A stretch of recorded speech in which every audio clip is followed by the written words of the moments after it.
Welcome to the African News Review podcast, where we cut through the noise and get to the truth.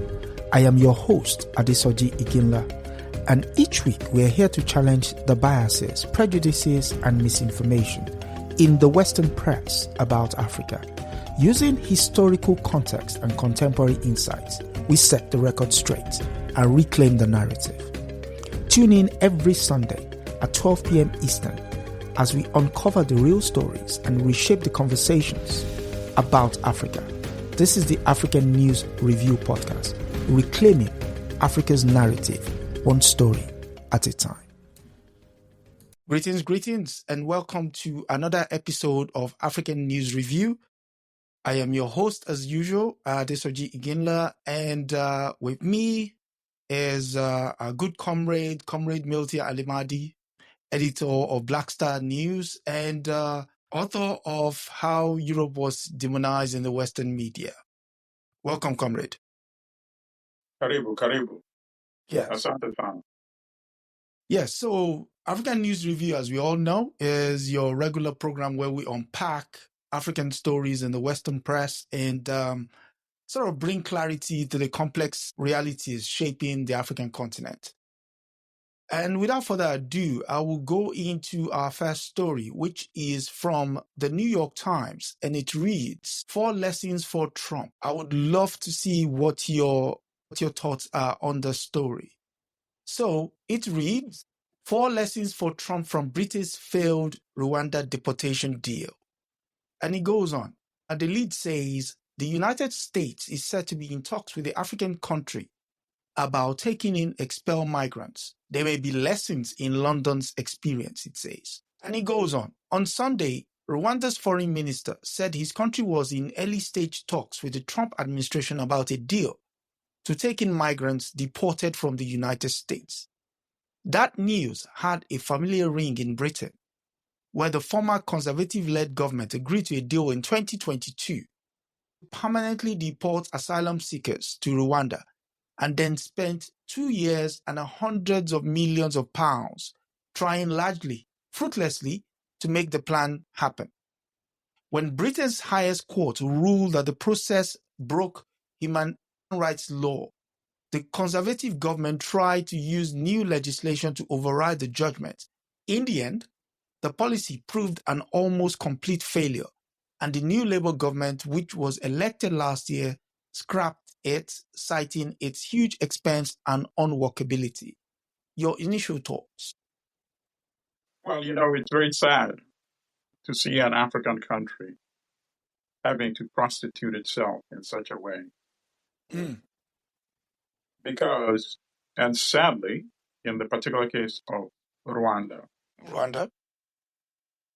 has a history that is characterized by much violence and political upheaval, beginning immediately from independence, when the monarchy at that time, which had been a Tutsi monarchy, was overthrown by the majority Hutu population. And there was mass killings occasioned that revolution, and tens of thousands of Tutsi had to flee. They fled to Uganda primarily. They fled to Congo. They fled to Tanzania. And some fled to Kenya as well. So now, and they fled seeking what? Shelter and safety from the killings that were ongoing in Rwanda. So to see Rwanda today adopting such a policy where people, for whatever reason, are seeking sanctuary in other parts of the world. You discussed the case of people that were coming to the United Kingdom. And now we're discussing the case of people coming to the United States. So now for Rwanda to say that they would be willing to accept these people when these people did not seek to flee to Rwanda, right? They made their own judgment to go to the UK or to go to the US. And then given Rwanda's own particular history, it does not get any more tragic and ironic than this. So that's my first observation. And then my second observation is this. This is slave trade in reverse. Now, people are being sold off to an African country. Let's think about that. That's what it is. No matter how you couch it, Rwanda is not taking these individuals for free. Rwanda is not saying, this is the safest place in the world. Why are you fleeing to the UK? Why are you going to the United States? Come here to Rwanda and we'll take care of you. And you live in peace and harmony. No, this is a commercial deal. So these two ironic observations are what I find most disturbing. Everything else is just details, minor details, of minor interest compared to the context that I just provided. I mean, you would get the chance to flesh out that context a little bit more in the sense that if we go further down the article, there is a part there that stood out. I mean, breaking in the lessons, if you take them one by one and sort of, explaining to our audience one was the fact that it could be expensive. That's to the United States. The British government spent 715 million pounds, about $955 million on the plan, which it claimed would deter illegal migration, as well as another 290 paid directly to the Rwandan government. Millions more went on preparing deportation flights, readying detention centers and IT systems, and paying for staff and legal costs. In the end, only four, I repeat, only 4 migrants ended up being sent to Rwanda, and they went voluntarily and were paid £3,000 each to do so. Your thoughts on that aspect? I know probably that would not play well in the US media. No, absolutely not. And in fact, but I mean, the UK case was a bit complicated because of the legal challenges, right? Correct. In this particular case, it's possible that people will just be loaded on military cargo planes or commercial planes and flown to Kigali by the United States. Because the state is, the current president, Trump, has shown that he's willing to defy the courts anyway, you see? So that's the difference. Now, in terms of the cost, isn't it true that Rwanda was paid about $300 million? Correct. All right. So, and 4 people went, right? That means it was $75 million per person, right? Yeah. That's what it costs the UK. To deport one. Right. So, all right, this is, here's the interesting thing. I think the Republicans are going to suffer such a resounding defeat in the midterm elections that a lot of the policies that we are seeing will be reversed now being implemented, being discussed under President Trump. I think a lot of it is going to be shelved in 2 years' time when they have midterm elections, because the midterm elections have generally been a good barometer, a good gauge of what is to come 2 years later when they have the presidential election. Okay. I will go on, and the next one says, Rwanda probably can't take large numbers of deportees, which is the point you were making earlier. The Central African country is only about 10,000 square miles in size, about the same size as Massachusetts. Trump administration has not disclosed how many people it might want to send to Rwanda, which is already one of the most densely populated nations. During British Supreme Court hearing in 2023, a lawyer representing the government acknowledged that the number of asylum seekers that Rwanda could take was initially low and cited a need for capacity building in the country. Now, based on that alone, how is it that you want to then go and pour another sort of mix into an already chaotic situation? Well, I personally think that if they go ahead and accept people, well, they will. They're negotiating for it, right? Yeah, correct. And Yeah. they're going to be receiving money. They would probably send some of the people to third-party countries. And in the case of Rwanda, they would most likely send them to neighboring Uganda, where you also have a very corrupt regime under General Museveni. And what might happen is, if you offer some of that money to Ugandan officials, I'm sure they'll be more than happy To to play the host. accept some of these individuals, which And of I course think raises the entire question. What really will happen to these individuals that are going to be deported to Rwanda? okay. So which leads me to the next point. Under an Israeli deal, migrants sent to Rwanda disappeared. An agreement with Washington should be the latest in a series of migration agreements struck by Rwanda. The African nation already hosts hundreds of African refugees from Libya who are awaiting resettlement under a deal agreed 6 years ago with the United Nations Refugee Agency and the African Union. The British treaty was never fully tested before being scrapped, but a secretive agreement signed with Israel in 2013 operated for 5 years before being ruled unlawful by the Israeli Supreme Court. Details of that agreement were discussed during the court battle in Britain. Under the Israeli deal, Eritrean and Sudanese asylum seekers who had sought refuge in Israel were deported to Rwanda with explicit undertakings that their claim be considered and will enjoy humanitarian freedoms according to documents provided in evidence during the British court hearings.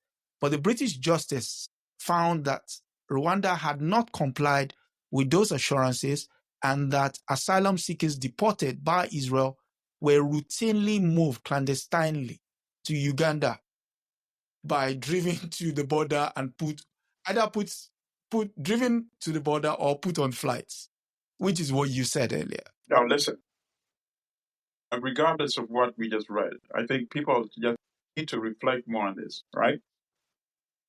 Kagame grew up in Uganda. Paul Kagame, General Paul Kagame, who is the ruler of Rwanda today. Okay. His family fled those massacres that I just mentioned at the time Rwanda became independent. Uganda did not say, okay, these families, we're going to ship them off to a third country, which country Morocco. might have returned them back to Rwanda. And what knows what would have happened under those circumstances, you see? So when it comes to people seeking asylum, we should not be playing games with their lives. You know, this is very serious.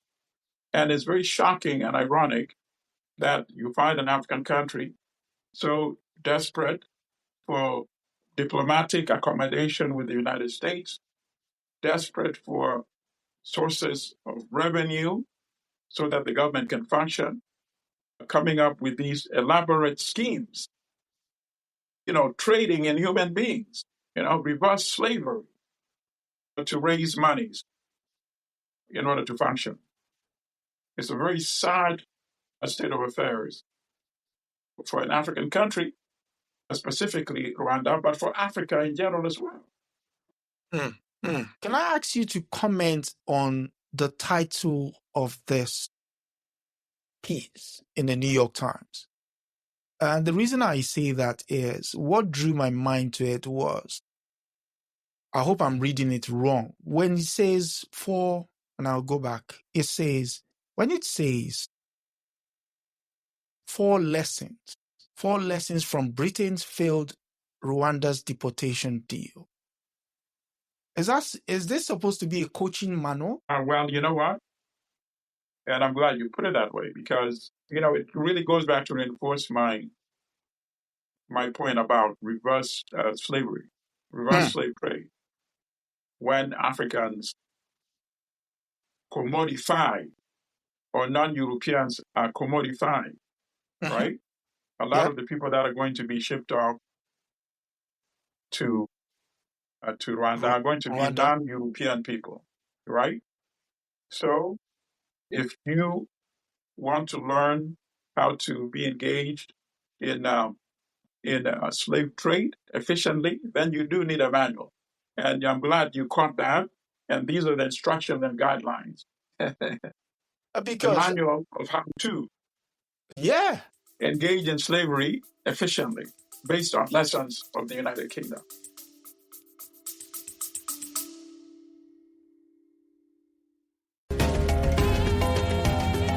Just taking a quick break here on the African News Review podcast, but don't go anywhere. If you're enjoying our deep dive into the real stories behind the headlines, make sure to subscribe so you never miss an episode. Every Sunday at 12 p.m. Eastern, we're here to debunk the myths and bring you the truth about Africa. Want to help spread the word? Share this podcast with your friends and leave us a review. It goes a long way in helping others discover the real Africa. Without further ado, let's get back to setting the record straight.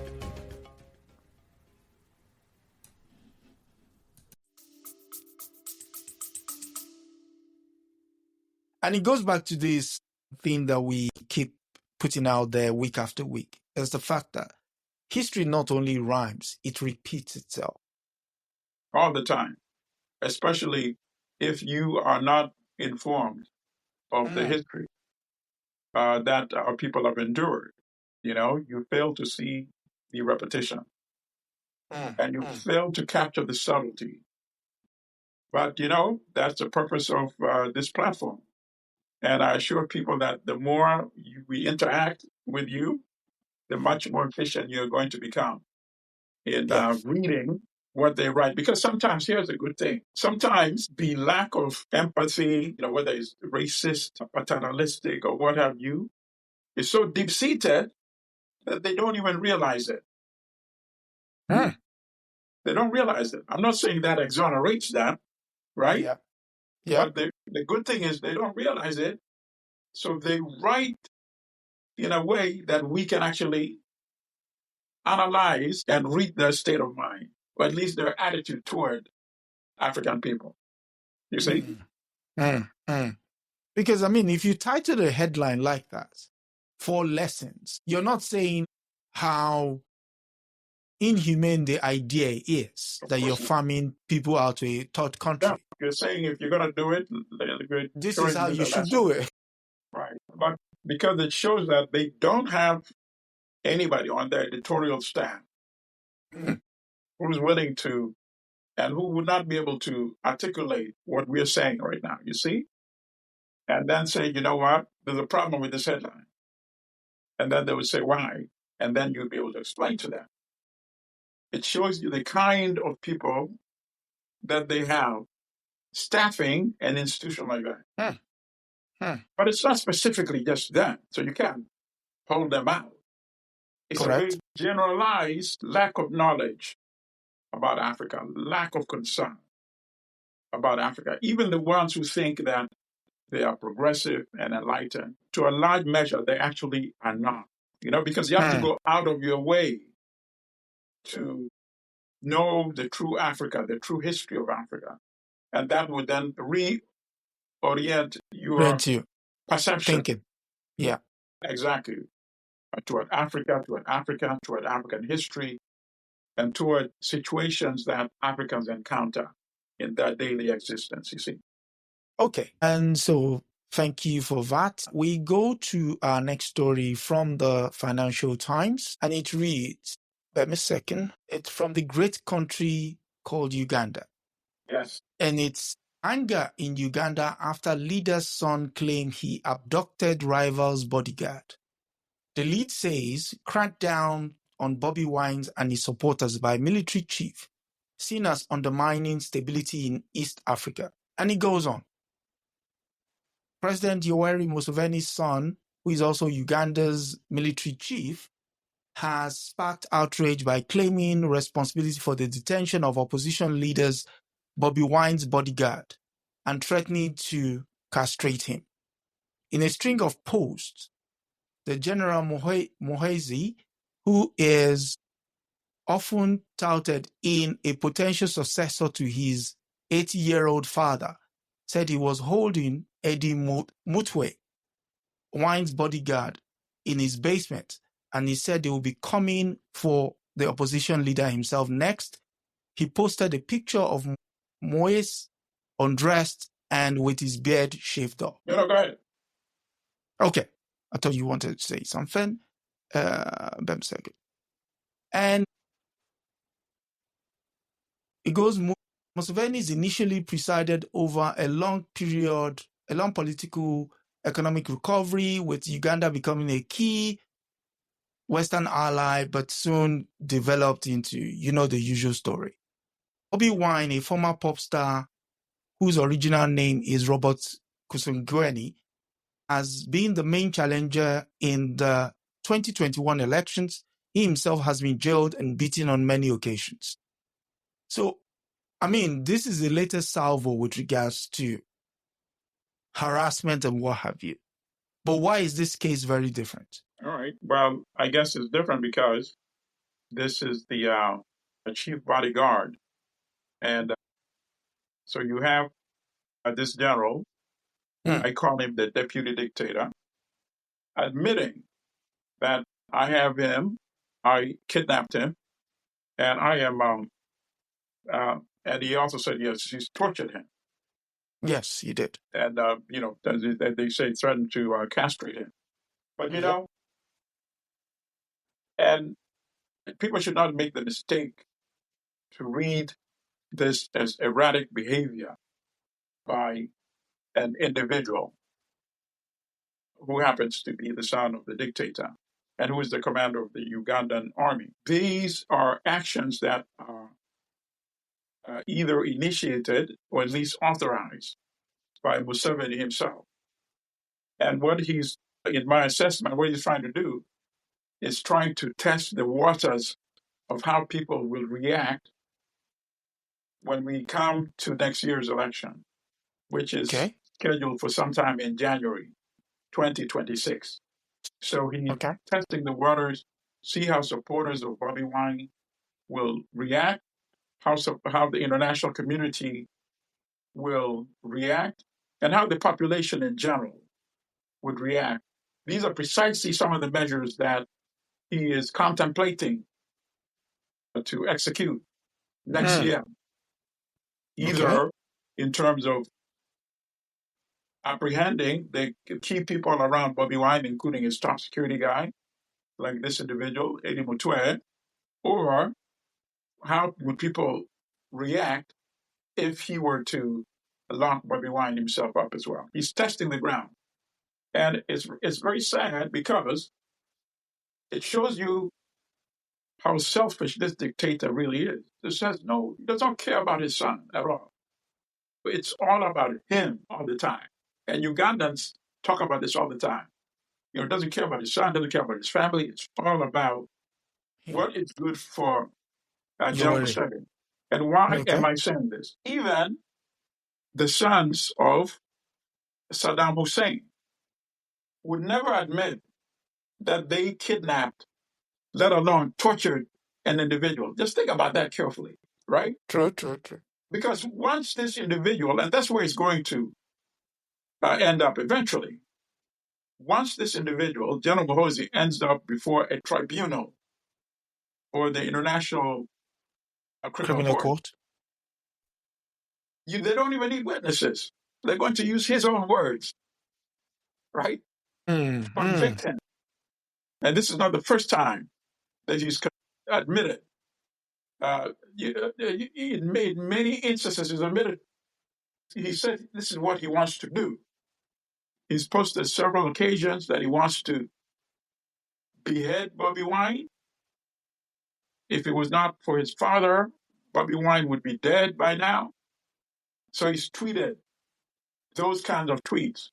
But now he's saying, I actually kidnapped somebody. Yeah. and And actually touch. tortured him. Yeah. And he's in my basement. You see, think about that. And yet he remains the commander of the National Army of Uganda. And his boss is his father, the commander-in-chief, General Yoweri Museveni. You see? Okay. So you said there is going to be an election in January of 2026. Museveni is in his 80s. Could it be, I shudder to say this, could it be a way of preparing for a dynastic rule handover? Because if the son is now front and center. You can't hand over unless you have a military coup d'etat and it takes power that way. Because the only other way is for him to run,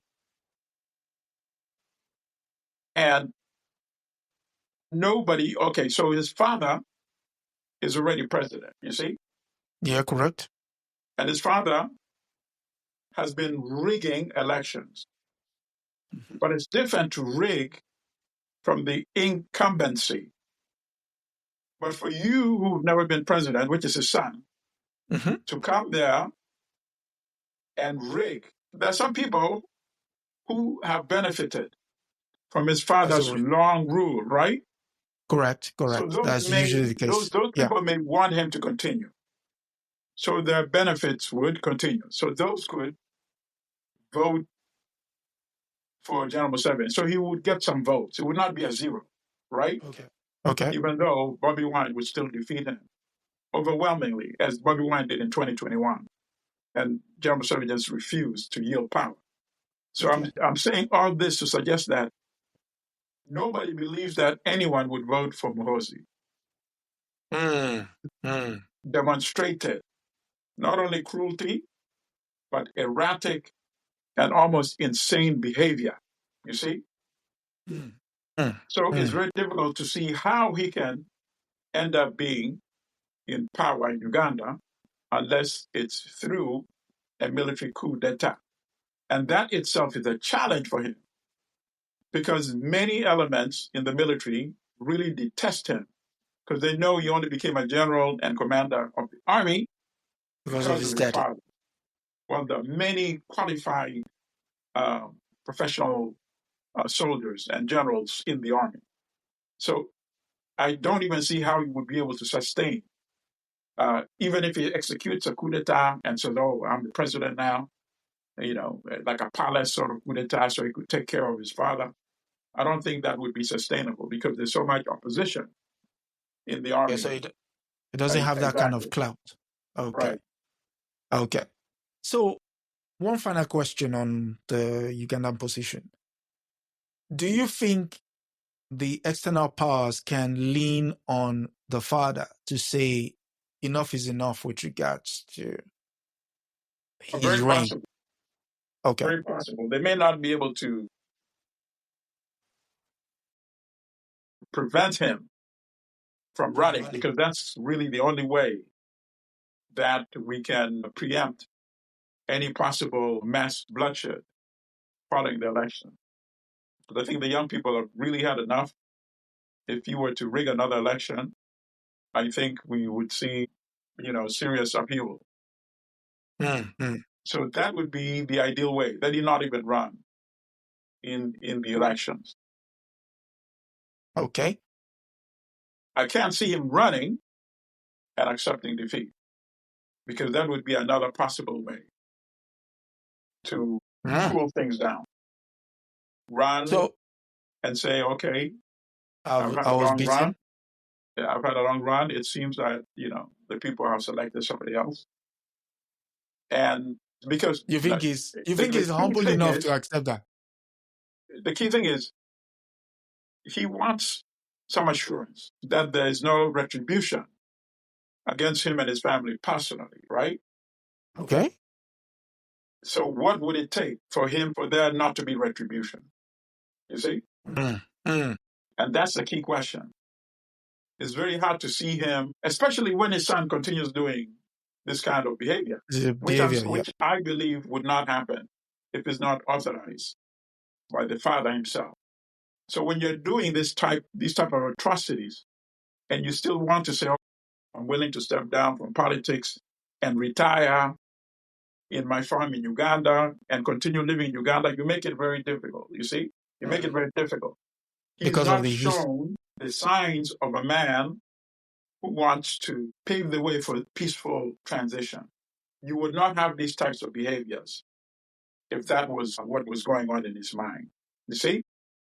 So is he saying, and then, it's interesting, it reminds me of a remark that a U.S. senator actually told me.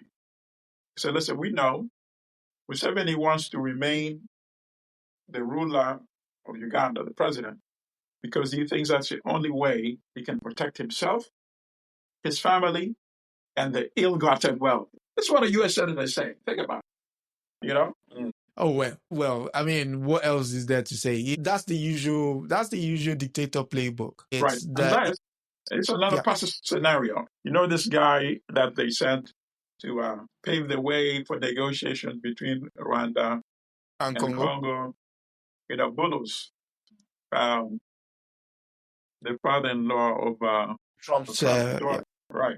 Unless he says to Trump that, listen, because, this is a transactional presidency. What's in it for us? If he says these deals could actually benefit us a lot. But this guy, because of the potential political instability in Uganda, would cause problems for these deals. So I think we need to squeeze this guy out of the picture. So if it comes from that, because it might jeopardize financial benefits to Trump or his administration, if Bulus captures it that way, that is another possibility. You see?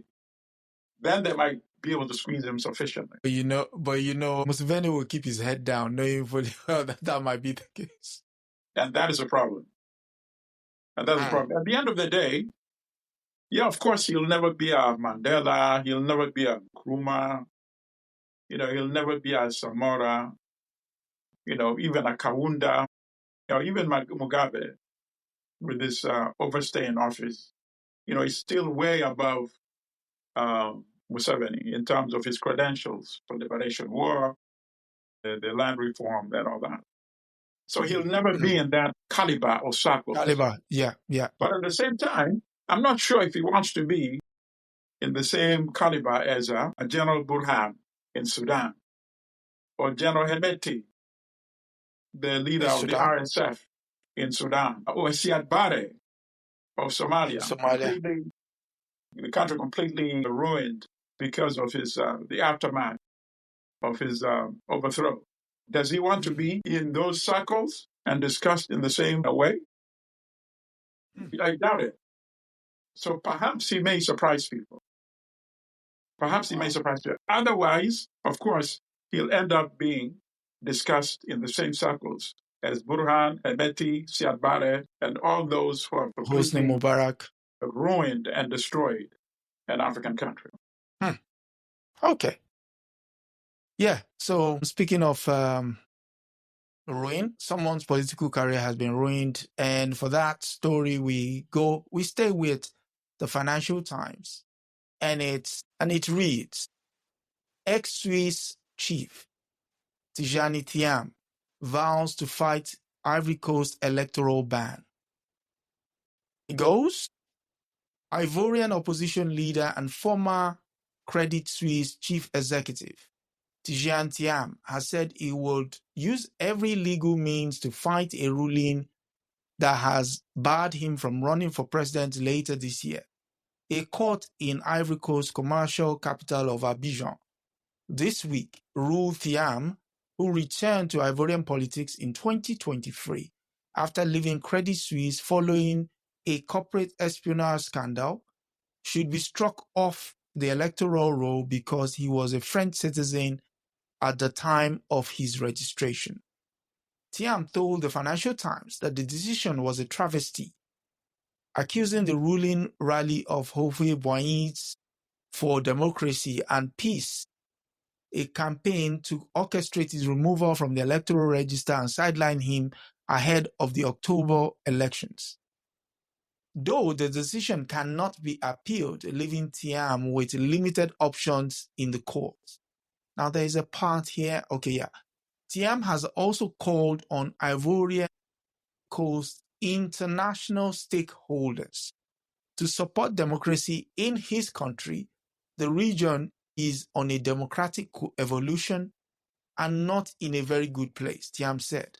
Another electoral crisis is in nobody's interest, regionally or internationally. What do you make of that? Well, First, his candidature being dismissed, and then the fact that he's now calling out on international stakeholders, whoever those are. right. And then in the case of Ivory Coast, it makes sense because it's very well linked, hooked up to the Western capitalist system, you see, Yeah. even Right. much more tightly than most African countries.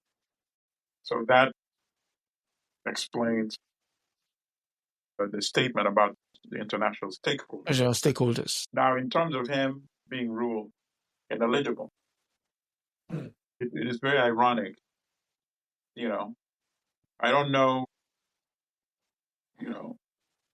that it is uncommon for people in Ivory Coast to either identify or to see themselves as, or to actually be French citizens, right?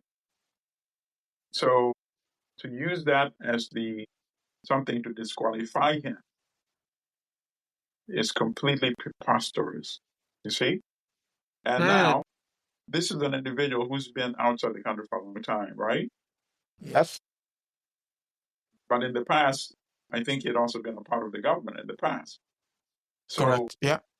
Depending on the level of popularity that he has, I think we have not heard the last of this story. I don't think there's the end of the story.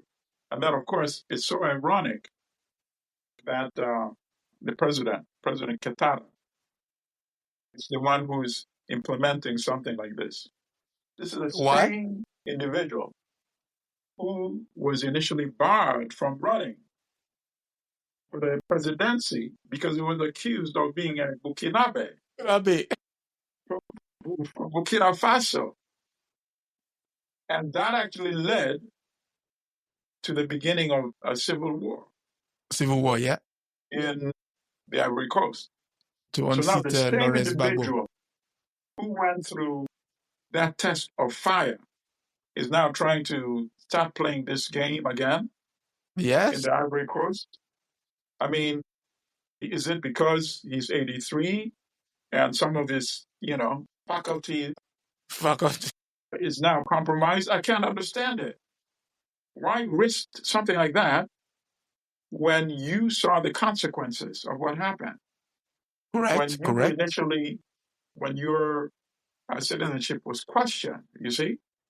Yeah, And yeah. you blame Laurent Gbagbo for that. You say he's, playing the ethnic card, causing instability, leading the country to war, and now you're doing the exact very same thing. And by the way, there are questions as to whether he should be president right now. You see? There's a whole question about whether the last time he ran, was he eligible to run? And now, as a result, he's serving a third term in office, which is one of the main reasons why he also went to war with Gbagbo, and the French became involved because they were saying that Gbagbo, not only was he not recognizing outcome of an election, but he also did not believe in term limits. This is it's mind-boggling, to say the least. That was why the story jumped out at me. Everything here that you accuse Thiam of being is projection. So in this case, we can say projection is actually a confession. Yeah, but you're right. When it comes to the international stakeholders, they could make a difference. And the international stakeholders, of course, when they say stakeholders, they actually stakeholder. And that, of course, is France, right? Yes. So that, of course, is France. And if he's acceptable to Mm-hmm. France, Yeah. if this challenger is acceptable to France, then we might see, Right. even The though change of heart. they say the court ruling cannot be challenged, that may still not be the last word. Correct. It may not be the last word in all of this. And And so Ivory Coast again, is so dependent, unlike, and the guy is also saying, if you listen carefully to what you read, he's saying, given what we see happening in this region, John. we Yes. don't want to go there. You see, Yes. we don't want to go there. So let's stick to the rules and allow me to run. And if I win, I win. He's saying all of those in a very well packaged way. You see. There's also something else that is there that, although you have to be conversant with the history of that region to be well aware of it, the path he followed in terms of his financial background, the fact that he's worked for companies outside of Cote d'Ivoire. Yep, it's the same as And Qatar. It's the same. Thank you very much. And the same as Silvio Olympio. So for those who don't know, Silvio Olympio was the first prime minister of Togo. He was assassinated during a coup led by Yasigbe Eyadema, actually assassinated outside the United States Embassy.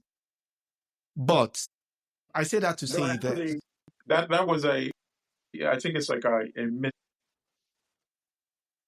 misinformation campaign to make the U.S. seem less culpable. It subsequently came out. I'm not sure if it's in Susan Williams' book also, but it's somewhere out there, that he had actually made it inside the premises. Yeah, he was thrown out. Yeah, he was thrown out. Exactly. Yeah, he was thrown out. Yeah, Right. So they make it appear as if he failed to access. Hands off. Yeah. Correct. It's amazing. Correct.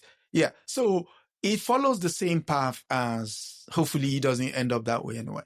But it follows the same path as Silvio Olympio, because Silvio Olympio wanted a break. And the man is saying here that there's an evolution of democracy.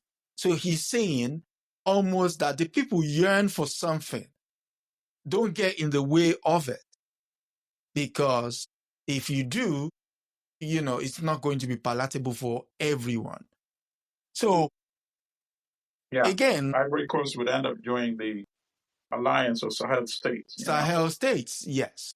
And will the French be? So when he was talking about international stakeholders. Yeah, he's giving them an alternative, right? Yes. I'm your best bet to prevent an Ibrahim Traore from coming in here, exactly, and upsetting the cart. Yes, I might make some reforms that will cost you a few percentages on your interest rates, on your taxes, but that's precisely I am not. Yes, but I am not as extreme as Ibrahim Traore. Absolutely. So let me get. So, any final thoughts on that? Oh no! Listen, we don't need any of the kind of upheaval, the civil war we saw in the Ivory Coast. I don't want any conflicts in African countries at all. Okay. None of us want to see that. We want. The only conversation that I want young people to be involved in is, how do we erase these borders? How do we erase these borders so we can start realizing our potential as Africans? Yes. I mean, there's a model that was copied, part of the original plan that Nkrumah had, that was copied by the European Union and has since been copied by nearly everyone except implemented by Africans themselves. But that's another conversation. Yeah. For our we've come to our final story, and we go to your favorite magazine, The Economist. It's interesting. I'm glad you said my favorite magazine. Remember last year? Yeah. Most of my tweets were in reference to The Economist I was always attacking them for their anti-China bias. Correct. Every week almost, or every other week, there's something China on the front, right? China, China, China, China. And, I remember one tweet in particular, I said, you know what? With your anti-China bias, somebody might actually conclude that this is racist. It's always China, this, China, this, China, this. And whether China, and what would it be like? How China's advance in certain technology is jeopardizing Western security. Hello? So you're demonizing them for success in a certain field. So you want them to fail, then you will not demonize them. Can you imagine? How can you attack somebody for success? Mind-boggling. But now, when you read, if you look at the most recent front cover of The Economist, the last 3 or 4, who are they attacking? It's Donald Trump. So it's so ironic, right? I think the last cover had the U.S., the eagle, right? Yeah. The national bird, right? Mm-hmm. In bandage and with walking with crutches. With crutches, yeah. I mean, so the irony I find so amazing and almost laughable. But again, if you scratch the surface, it's not really critical. It's almost like we should not be going through what we accuse the other side of doing. Precisely. That's the point I'm making. Which is what the United States is reeling from now. It's that somebody was saying it the other day, the United States now cannot stand on any moral ground and point that this is what should be done. Right. And those days are and in gone. the past, and the only difference is that Trump has revealed the hypocrisy. They could not stand on any moral ground in the past anyway. Correct. But they had what they call plausible deniability. Soft power. But with Trump, you don't have plausible deniability. You have no moral grounds to me when you went and you murdered Allende, when you went, you overthrew Arbenz in Guatemala, a democratically elected leader who's trying to implement land reform. You go to Iran, you get rid of Mossadegh. You go with Belgium to Congo, Lumumba is murdered. Neo-colonialism fully implemented. You go to Ghana with Pan-African trying to urge the continent to a United States of Africa. You have him overthrown. It's just, You come home, you go Trump to is making Grenada. it explicit by not denying that this is what we do. We do. That's the difference. Yes. That's the difference. So, coming to this story, which is our final story, it leads why Ukraine is losing the war for African opinion. It cannot match Russia's historical ties, money, or propaganda. Last time I checked, Russia doesn't give Africa any money. Over the past 3 years, Ukraine has ceaselessly lobbied around the world for support in its fight against Russia. In few places have this effort been less successful than in Africa. The Ukrainian government has established new embassies, dispatched high-level delegations, and donated vast quantities of grains to the continent. That part alone, can you speak to that alone? Yes, thank you for asking that. It is really disgusting that Ukraine is donating grain to Africa.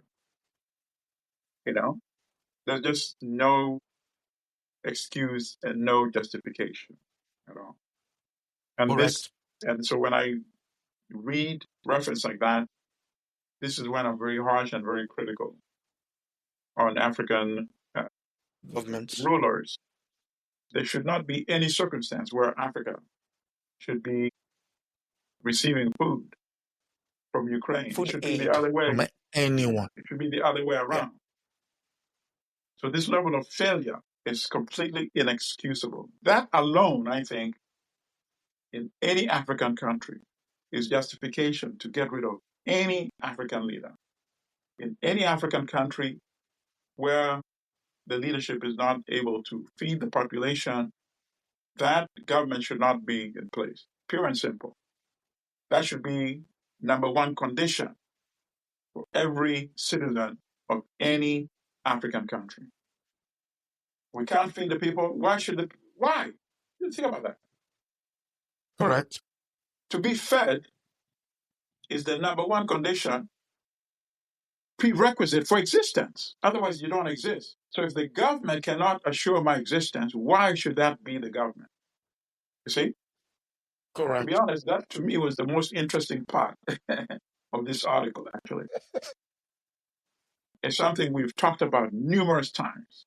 It's in neocolonialism, the last stage of Peterson. I think it was on page 29. Kuma said, independence. We need food independence. Scale up our agriculture, produce enough food, feed all of our people.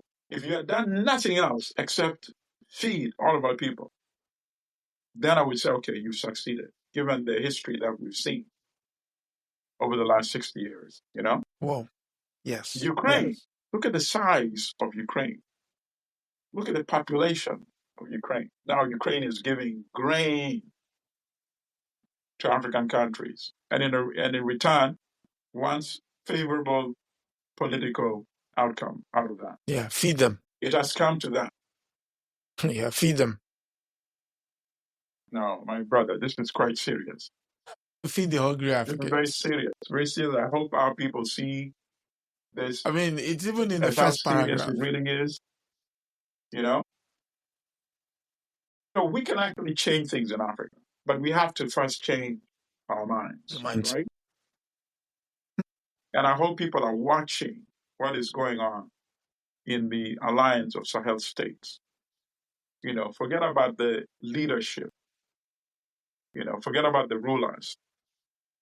The rulers It's are the mind not shift. the ones Yeah. who are driving the transformation. It's the people. You see? Because if Traore were to do like a U-turn and become like a neo-colonialist puppet, guess He'll be what? checked. He'll be The checked. people would move him out. Yeah. The people are now supporting him massively because they see him as the representative of their aspiration. And they've And what are well those vested. aspirations? The aspirations is to use our resources to build Africa, right? Not have Correct. Europeans, not have the French take advantage of that. You see? And to treat the citizens of an African country as your number one priority, not European interests as your priority. You see? And that's Correct. why leaders like him get support. So why am I saying this? I'm saying this because we need more of those types of leaders in each and every African country. And if your current leader does not come close to that, then it's time to work to get rid of those types of leaders, right? And support ones who espouse those aspirations within your own country. You see? So I would read one more piece. Okay. So he says, as Vladimir Zelensky, Ukraine's president, arrives in South Africa for his first ever state visit on Africa on April 24th, changing that seemed more important than ever. Donald Trump is keen to improve America's relation with Russia and threatens to withdraw military support from Ukraine and is pressing it to accept a peace deal. Mr. Zelensky needs all the support he can get. Will he get any? Now, that's not the question for me. The question here is, past experience is hardly encouraging. Ukraine's former foreign minister has little to show for his 4 official tours of the continent since the start of the war. And then he goes on, When the AU at last sent him an invitation earlier this year, the member states were not comfortable with it, said a former Ethiopian diplomat. The idea was subsequently scrapped. I wonder why. Now, this is one part here that also then jumped out. Why has Ukraine struggled to make diplomatic headway? For one thing, it lags behind Russia in terms of funding, leverage, and connections on the continent, said Samuel Ramazani, author of Russia in Africa. Lots of African governments, especially those in Southern Africa, have historical ties to Russia. The Soviet Union backed African liberation movements fighting against colonial rule. Independent Ukraine subsequently did little to nourish its own relationship through high-level diplomatic engagement. That significantly affected the attitude of several African leaders to it in the war. There is no record of a foreign minister visiting the continent before 2022, he added. One final part. Another challenge is what Devika Kaval of the Ukrainian Association of South Africa described as the asymmetry of the information war Russia is waging in Africa. The African Initiative, a Kremlin-linked media outlet, pushes pro-Russian narratives in the Sahel, an unstable part of the continent dominated by military regimes. It invites local journalists on press junkets to Russia-occupied Ukraine. In South Africa, Western diplomats reckon that members of the ruling party, the African National Congress, have been on Russian payroll. All right. I mean, that last reference, it could be true, could be not true. I mean, that is not very shocking given how ANC, this is not Has the ANC moved. of Nelson Mandela. So, but that's irrelevant to the story anyway, right? Correct. In the sense that, Africans cannot just be led like goats. That's the sheep, key. right? That's the key word. Yeah, that's the key. Africans follow and they know what's happening globally, right? Correct. They're well aware. Correct. And it's true. The article is correct that Africa has a long history with the Russia, particularly when it was the Soviet Union. Soviet Union provided arms for the armed struggle, right? Correct. Against the white minority rule in Mozambique, in Angola, in what Zimbabwe. was Rhodesia, now Zimbabwe, and South Africa itself. Correct. And provided training. Many African commanders were trained in the Soviet Union. And provided scholarships. Thousands of scholarships through the years. Yep. To Africans who trained in engineering, trained in medicine in the Soviet Union. So Ukraine can never compete with that historical legacy. And then, of course, the other thing is there was some accommodation in the last 3 years. Africans were willing to listen to what Ukraine had to say, right? And occasionally take a neutral position, and some even voted, right, with Ukraine. But that was primarily because Biden was president, right? And Ukraine, supporting Ukraine militarily and financially was U.S. national policy under Biden. So, of course, that puts a lot of pressure on African countries as well. Yes. Do I want to be seen as hostile to Biden/USA? No. So it made things difficult for them. But now, in fact, this story is a bit dated that The Economist is doing now. Now there's even less incentive. When it's clear, Africans saw, Donald Trump almost punch President Zelensky in the White House. Right? So under those circumstances, why should any in fact, the cancellation that they talked about, I don't know when the invitation was. I don't think it's mentioned. That was in 2023. 2023. When was the invitation to the African Union? It was served in 2023 to speak at the African Union in 2024, but was rescinded. 2024. Yeah. And that was when was it cancelled? It was cancelled immediately thereafter. The idea was scrapped once the government heard about it. Okay, and now there's absolutely no chance, given that the U.S. is now taking the position that you must agree to a peace agreement with Russia, and you're not getting the land that Russia has seized. You're not getting it back. And we're not going to support you joining NATO either. Neither, exactly. So what do you think Africans would do if they're following all that information? Exactly. Why should they support Ukraine's position at this point? When your major benefactor, Absolutely. And let's not forget, I don't think Ukraine ever apologized for the anti-Black, anti-African racism that African students and African migrants experienced in Ukraine at the beginning of this war. And it shows you how weak many of them are, that they could not make this a national issue when their citizens are being mistreated like that. And also tells you, Western media never made that an issue at all as well. Africans, as far as they're concerned, were just meant and supposed to blindly support Ukraine and ignore and disregard the fact that there was anti-African, anti-Black racism being shown widely in Ukraine at that time. It's just amazing.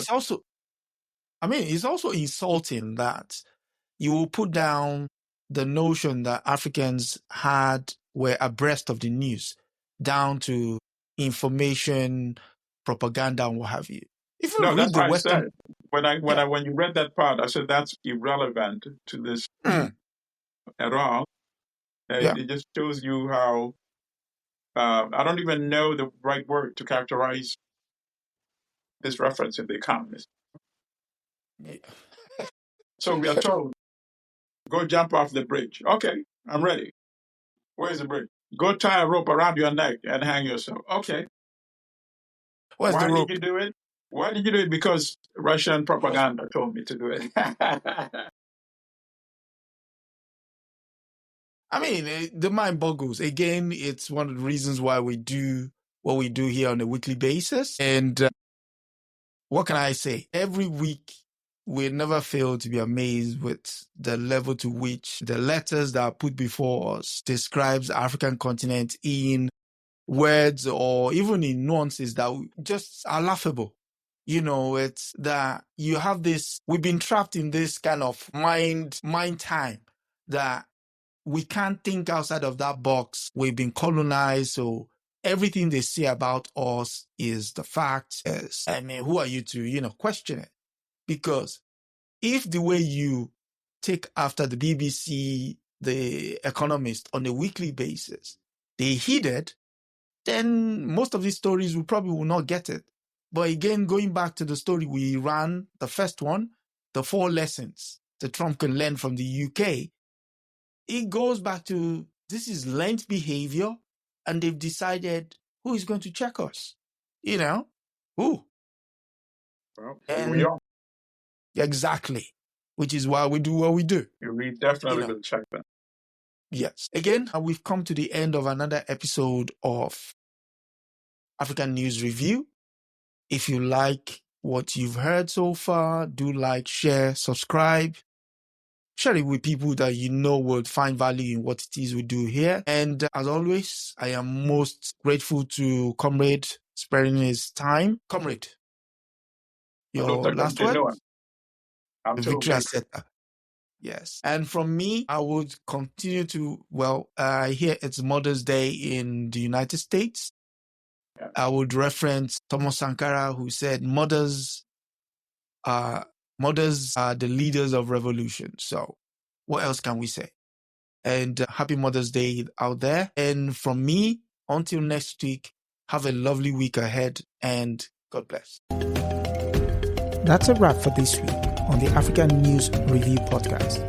We hope you are leaving with a clearer, more truthful picture of Africa. Remember, every story has another side, and we're here to uncover it. Don't forget to join us next Sunday at 12 p.m. Eastern as we continue to challenge the narratives and reclaim Africa's voice. If you've enjoyed the show, be sure to subscribe, share, and leave us a review. Until next time, keep questioning, keep learning, and keep seeing Africa for what it truly is.